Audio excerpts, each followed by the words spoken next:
dalam Esa Flow.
Ya teman-teman, ini hasil hari ini kita panen di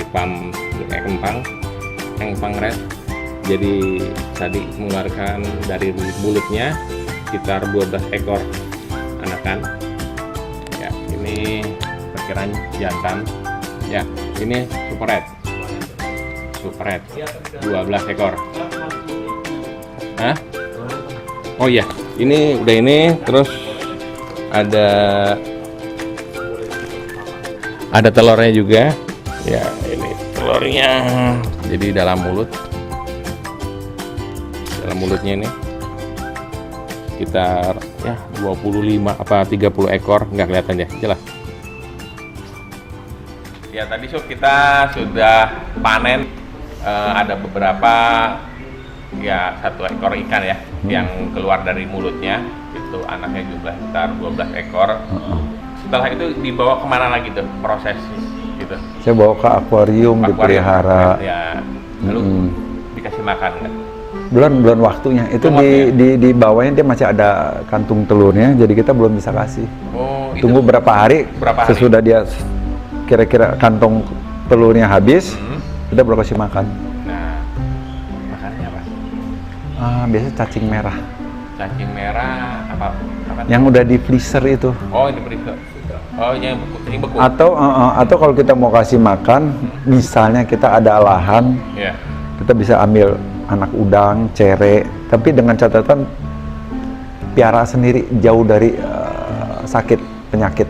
Kalau kita ngambil dari kali kan kita nggak tahu. Oh iya. Tidak steril atau apa. Iya. Kalau anak namanya anak udang, cere itu bernyit. Kalau itu tahu steril, itu nggak apa-apa dikasih, lebih bagus. Ada juga kan tadi yang telur. Nah, yang telurnya tadi itu tuh. Nah itu yang saya bilang kesulitannya. Kita kan panen sekitar 50-60 hari. Iya. Nah itu kesulitan kita, pas kita mau panen, seumpama udah 50 hari tuh. Iya, 50 hari. Dia bertelur, ada satu lagi bertelur. Iya, telur lagi. Jadi kita tidak bisa prediksi karena di kolam begitu. Iya.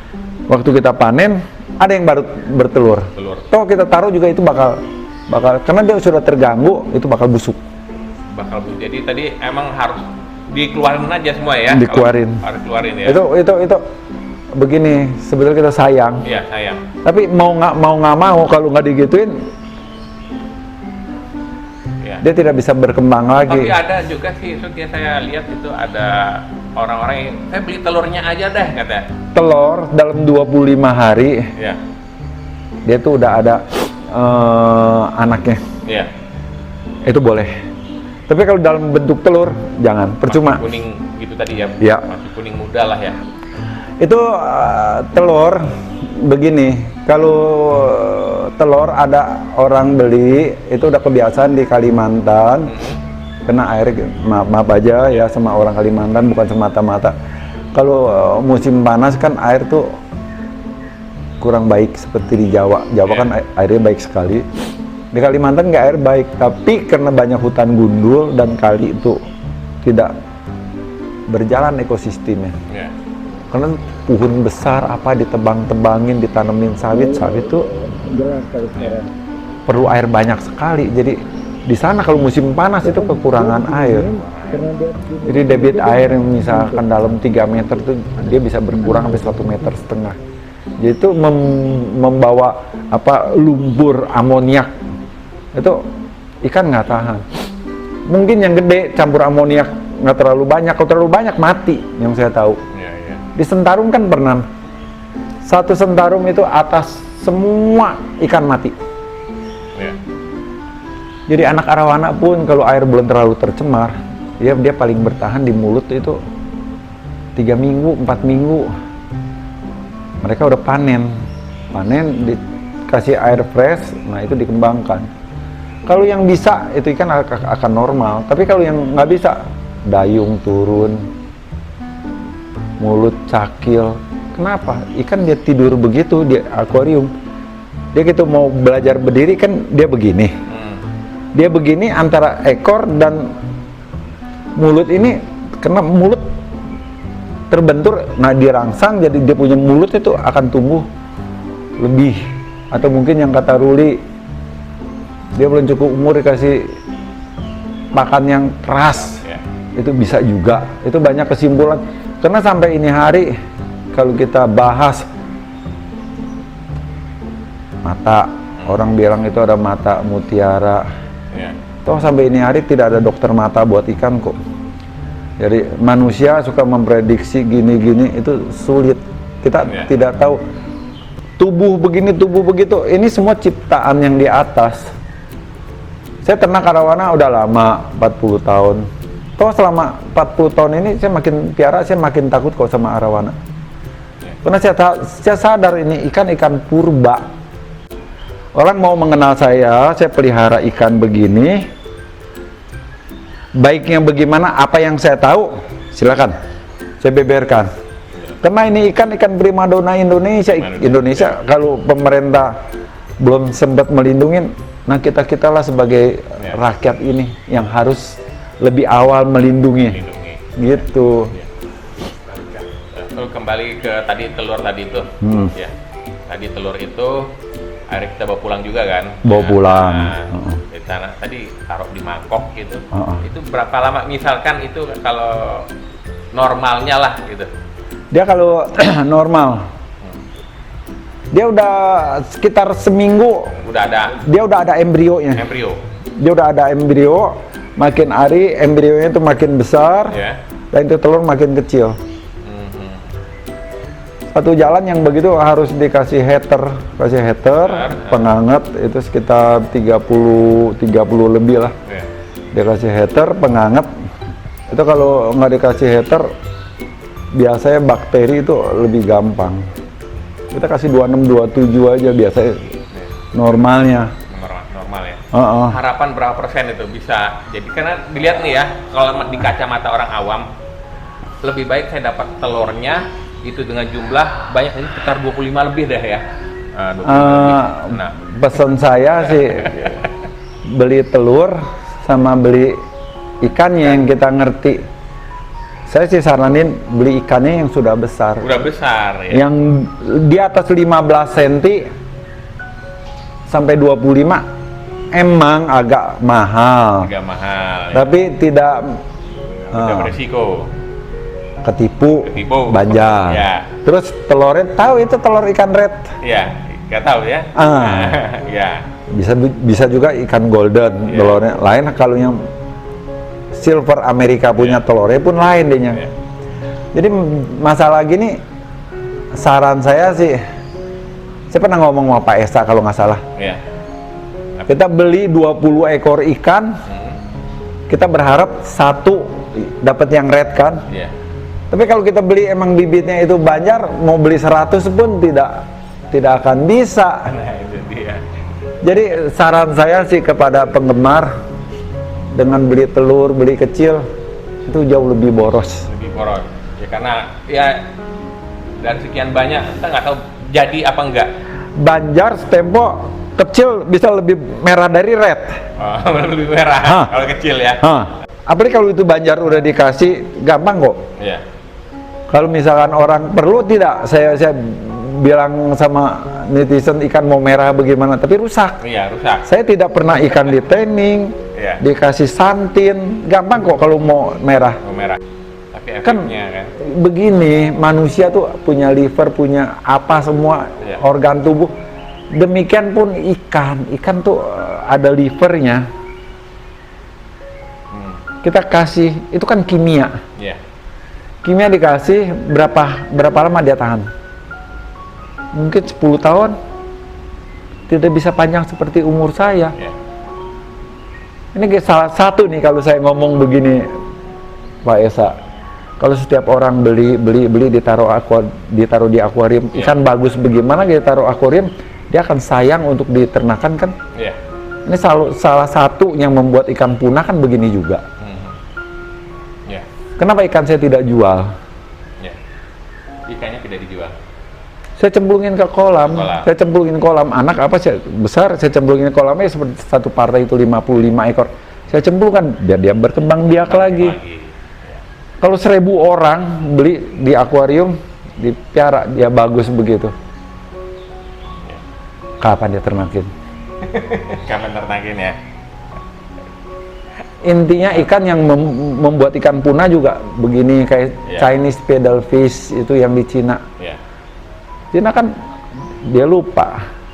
Dulu waktu bangun bendungan, pakar-pakar ikan udah bilang ini tidak boleh dibangun bendungan. Ini ikan mijahnya tuh di hulu. Oh, aktivis gitu ditangkepin semua. Ini udah berapa tahun? 2003 dinyatakan pedal fish itu punah. Sekarang tuh yang bikin bendungan tuh baru mikir. Di Amerika ikan mijah, salmon itu ke pusat. Iya. Pernah dengar bendungannya dihancurin? Bendungannya dihancurin. Kenapa? Untuk kelangsungan hidup ini ikan. Toh kayak kita miara kita tidak sadar.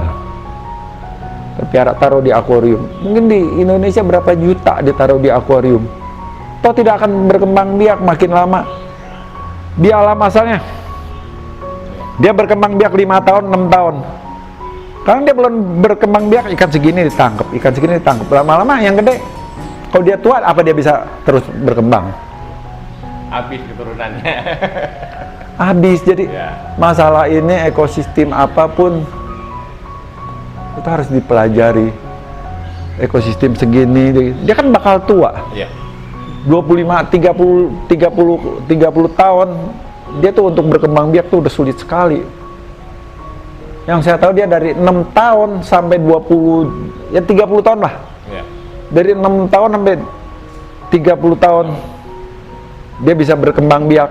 Dan masa pertumbuhan itu ikan tiap tahun berkembang, dia makin besar. Iya. Tapi gitu dia stop, dia tidak berproduksi, itu ikan akan mengecilin. Dia seperti manusia, nggak terus membesar. Karena ikan dia tuh 2 bulan dia tidak makan. Iya. 2 bulan. Sebelum dia ngehem-hem telur, itu ikan, kita kalau lihat itu makannya udah kayak kesurupan. Oh, apa ya makannya? Biasa yang lain tuh 2, 3 kodok, dia bisa 10 dia makan. Karena dia perlu lemak untuk Iya. waktu yang lama mengemut itu telur. Untuk apa yang tadi Pak Esa ngomong, ukuran kolam di akuarium bisa, Iya. tapi dia tuh tidak nyaman untuk di kolam. Nah itu 2 meter kali 4 atau 5 kali 5 atau 3 kali 3 itu yang membuat dia nyaman. Kedalaman kedalaman air. Terus di kolam itu kalau bisa ditaruh kayu atau eceng gondok Ya. sedikit yang dia bisa Bunyi lah gitu ya. sembunyi, dia berlindung, merasa aman. Iya.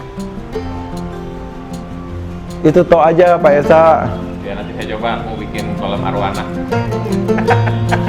Bukan tadi kita Udah panen. di kolam Pak Esa itu. Biar netizen tahu bahwa tadi panen itu di farmnya Pak Esa.